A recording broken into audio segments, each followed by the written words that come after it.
Hello सुवर्णमयी, आजचा विषय आहे खास गृहिणींसाठी आनंदी आणि फ्रेश राहण्याचे 10 उपाय। आपण रोज सकाळी उठतो आणि दिवस कुठे उगवला आणि कुठे मावळला हे आपल्याला समजत सुद्धा नाही। पूर्णवेळ गृहिणी असाल तर कदाचित तुमचा संपूर्ण दिवस घरात आणि घरासाठीच जातो, आणि जॉब करत असाल किंवा स्वतःचा व्यवसाय करत असाल तरी सुद्धा तुम्ही आधी एक गृहिणी आहातच की। तसं असेल तर वरच्या सगळ्या कामांमध्ये अजून एका कामाची भर पडते, ते काम म्हणजे पैसे कमावणं। तर कमवत्या आणि न कमवत्या अशा दोन्ही प्रकारच्या गृहिणींना हा अनुभव येतोच की रोजचं रुटीन काम नीट होतंय, घर व्यवस्थित चाललंय आणि बारीक सारीक कुरबुरी सोडल्या तर आयुष्य सुरळीत चालू आहे। पण महिनेच काय अगदी वर्ष गेली तरी आपल्या जगण्यात काहीच बदल नाही। आपण घरातल्या, सासरच्या, माहेरच्या आणि कधी कधी तर बाहेरच्या व्यक्तींसाठी अवेलेबल असतो, पण स्वतःसाठी मात्र थोडा वेळ काढायचा म्हटलं तरी अपराधी वाटतं। सकाळी उठलं की कामांची लाईनच लागलेली असते आणि ती लिस्ट संपेपर्यंत तुम्ही अगदी थकून गेलेल्या असता, फक्त शरीराने नाही तर मनाने सुद्धा। हा व्हिडिओ माझ्या अशा सगळ्या मैत्रिणींसाठी आहे ज्यांना बाहेरून बघताना असं वाटतं की ही खंबीरपणे कुशलतेने संसार, नोकरी, व्यवसाय सांभाळतीये, पण आतून तिला कुठेतरी हरवल्यासारखं वाटतं, काहीतरी मिसिंग आहे असं सतत वाटत राहतं। तर सगळ्यात आधी हे असं वाटण्याची कारणं काय आहेत हे बघूया, आणि त्यानंतर मी काही अगदी प्रॅक्टिकल उपाय सुद्धा सुचवणार आहे ज्याच्यामुळे तुम्हाला असं वाटेल की मी स्वतःसाठी पण जगतेय। सगळ्यात पहिली गोष्ट करायची ती म्हणजे हे असं हरवल्यासारखं किंवा चुकल्यासारखं वाटणं, ह्या गोष्टीला प्रत्येक वेळी डिप्रेशन असं लेबल लावणं आपण बंद केलं पाहिजे। निदान कोणत्या तरी सायकोलॉजिस्टशी न बोलता थोडं जरी उदास वाटलं, काही मनासारखं होत नसलं की लगेच मला डिप्रेशन आलंय असं म्हणू नका। छोट्या छोट्या गोष्टींनी 2-4 दिवस, अगदी आठवडाभर सुद्धा कधी कधी उदास वाटतं, पण हळूहळू सगळ्या गोष्टींचा विसर पडतो। अनपेक्षितपणे एखादी छान गोष्ट घडते किंवा आलेली समस्या जी असते तिच्यावर उपाय सापडतो आणि आपण परत पहिल्यासारखे होतो। हे डिप्रेशन नाहीये, पण अशी उदासीची भावना जेव्हा कोणत्याही कारणाशिवाय येते, ती 1-2 महिने तशीच राहते। कामं तर चालू राहतात पण आपल्या आयुष्यात काहीच चांगलं नाहीये असं वाटत राहतं। कामात मन लागत नाही, कुणाशी बोलावंसं वाटत नाही। पूर्वी ज्या गोष्टी करून तुम्हाला आनंद मिळत होता आता त्या गोष्टींमध्ये आनंद वाटत नाही। तर अशा वेळी मात्र एखाद्या काउन्सिलरशी बोला आणि प्रॉपर डायग्नोसिस करून मग डिप्रेशनचा इलाज करून घ्या। कारण आपल्याला काय वाटतं की आपण कुणाशी तरी बोललो, त्यांना सांगितलं तर आपल्याला बरं वाटेल, मन मोकळं होईल। खरं तर कधी कधी मनातलं नुसतं बोलून दाखवल्याने सुद्धा प्रॉब्लेमचं सोल्युशन आपल्यालाच सापडून जातं। पण हे कधी, जेव्हा समोरची व्यक्ती शांतपणे आपलं म्हणणं ऐकून घेईल। नाहीतर होतं काय की आपण सांगायला जातो आणि समोरची व्यक्ती ऐकून घेण्याऐवजी लगेचच मग असं करायचं ना, मग तसं करायचं ना, असं धाडधाड उपाय सुचवायला लागते। मी समजू शकतो किंवा मी समजू शकते, तुला असं वाटणं साहजिक आहे, असं काहीतरी म्हणावं हे सगळ्यांना सुचतंच असं नाही।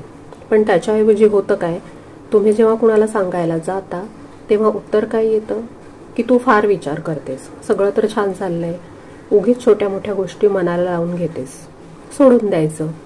त्यांच्यासाठी ती गोष्ट नॉर्मल असते आणि मग आपल्याला सुद्धा असंच वाटायला लागतं की आपणच जास्त सेन्सिटिव्ह आहोत। मनातल्या गोष्टी बोलून दाखवणं आपण टाळायला लागतो आणि वरवर हसून दिवस ढकलत राहतो। हे असं सगळं मनात ठेवून एखाद्या दिवशी अगदी छोट्याशा गोष्टीवर रडू येतं आणि त्यावर सुद्धा टोमणे मिळतात। हळूहळू सगळ्यांच्या सोबत राहून सुद्धा आपण एकटे पडत जातो। असं होत असेल तर आपण स्वतःची मैत्रीण व्हायला शिकलं पाहिजे।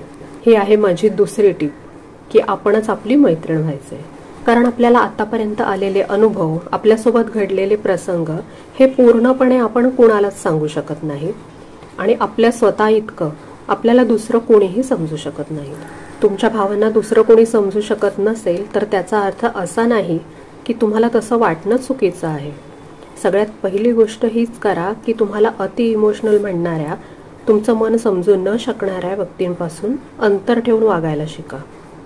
अगदीच संबंध तोडून तर जमत नाही, पण अशा लोकांना मनातल्या भावना सांगणं बंद करा। 10तून एखादीच व्यक्ती असेल जी तुमचं म्हणणं, तुमच्या भावना समजू शकते.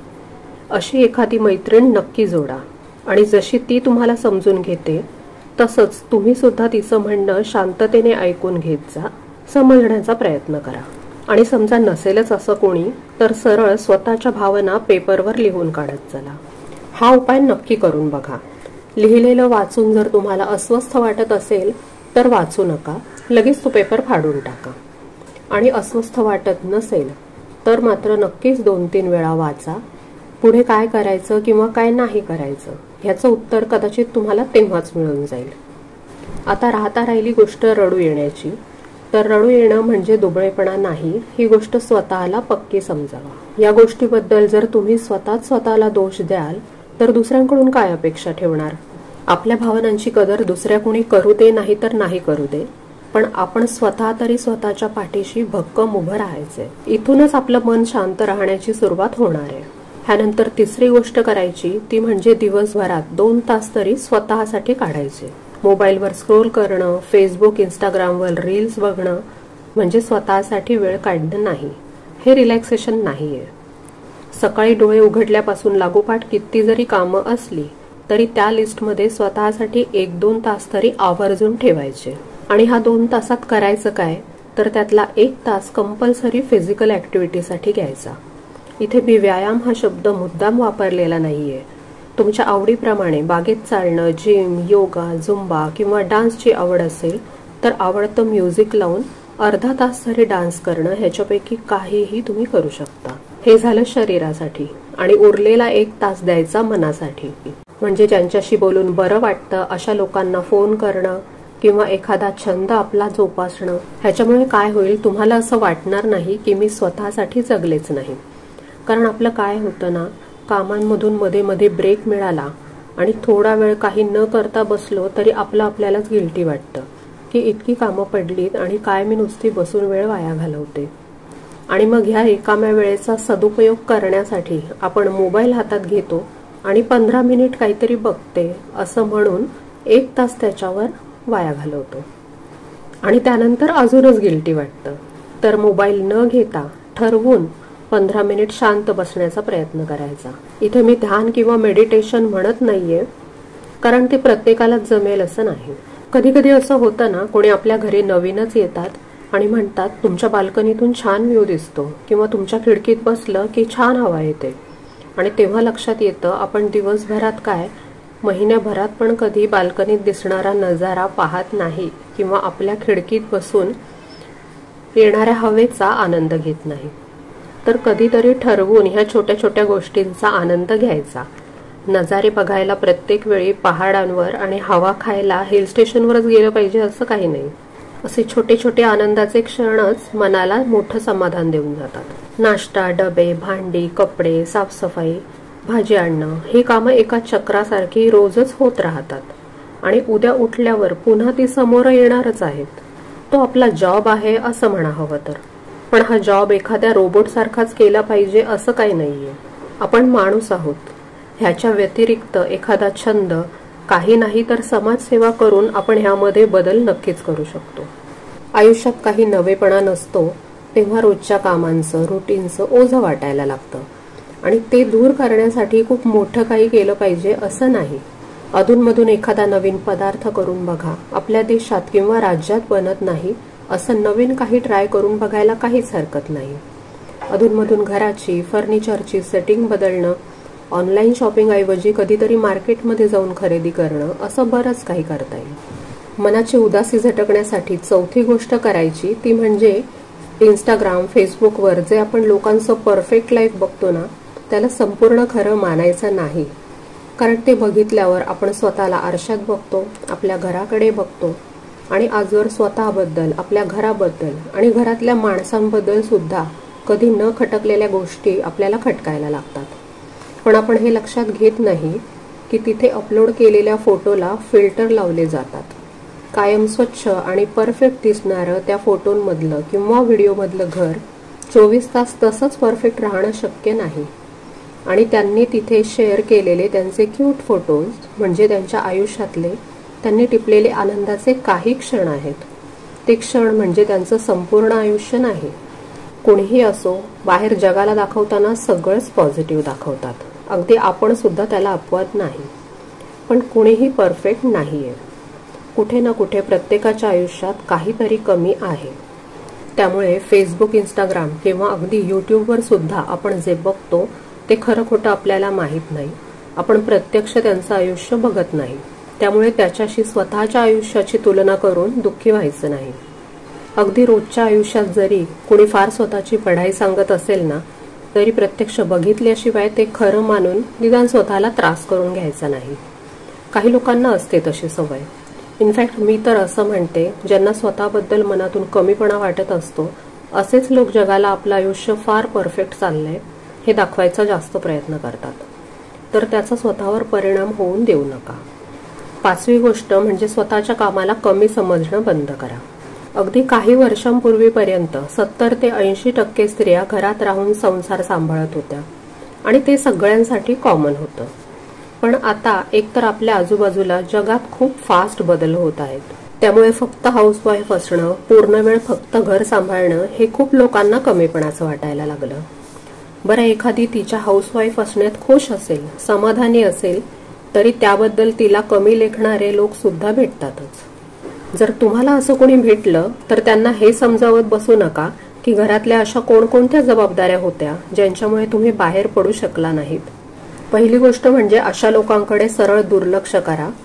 आणि दुसरं म्हणजे स्वतःला सांगा की मान्य आहे, मी घर सांभाळून फार महान काम करत नाहीये, पण माझ्या कुटुंबाच्या जबाबदाऱ्या मी पूर्ण क्षमतेने निभावतेय. I am giving my best. बाकी लोक काय, नोकरी करणारीला पण नावं ठेवतात आणि न करणारीला पण.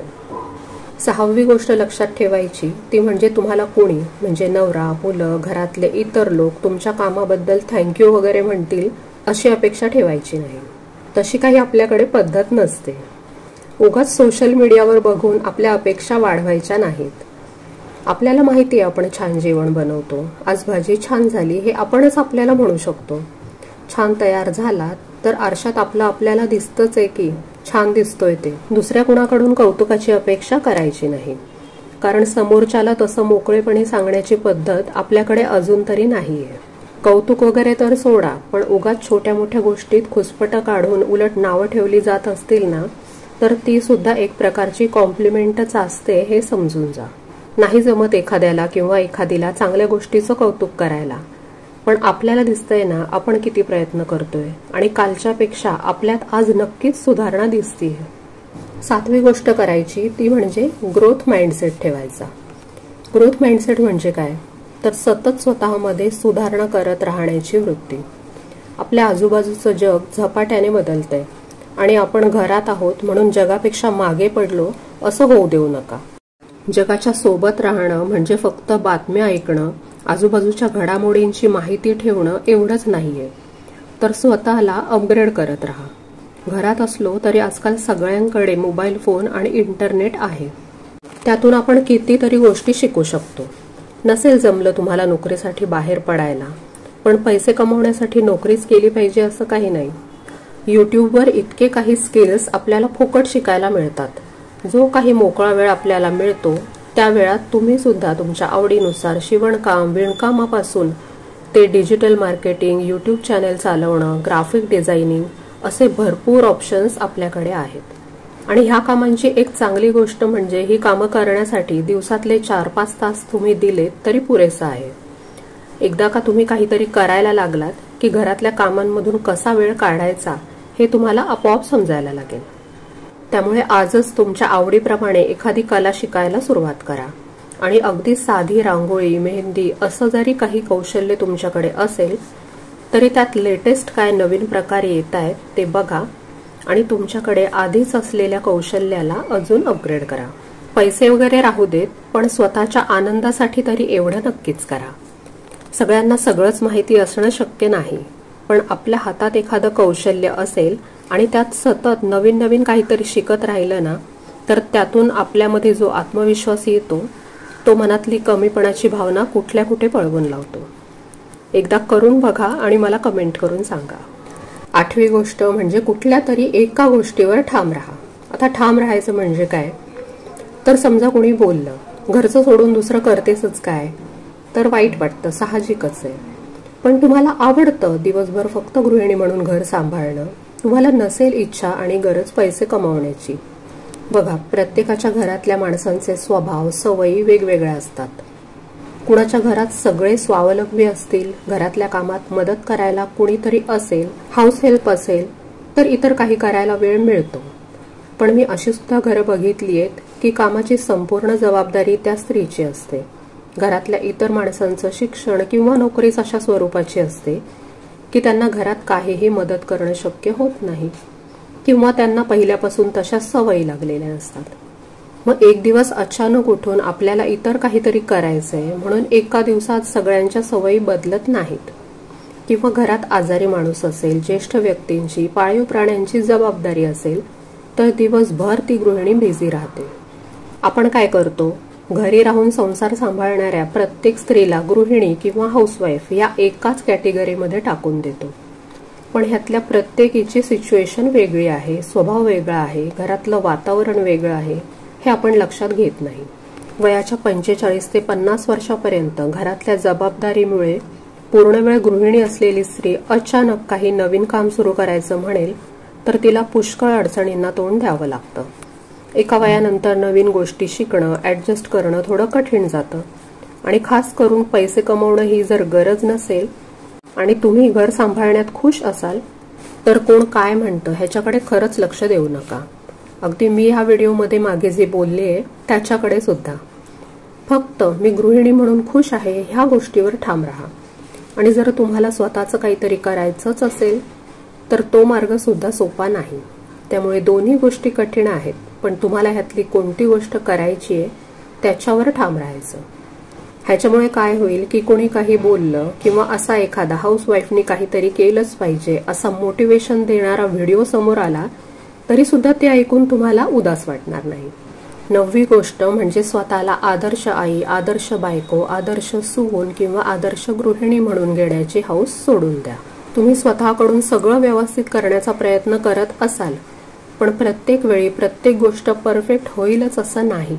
कधीतरी एखादी गोष्ट बिघडते, घरात थोडीफार धूळ असते आणि अचानक पाहुणे येतात.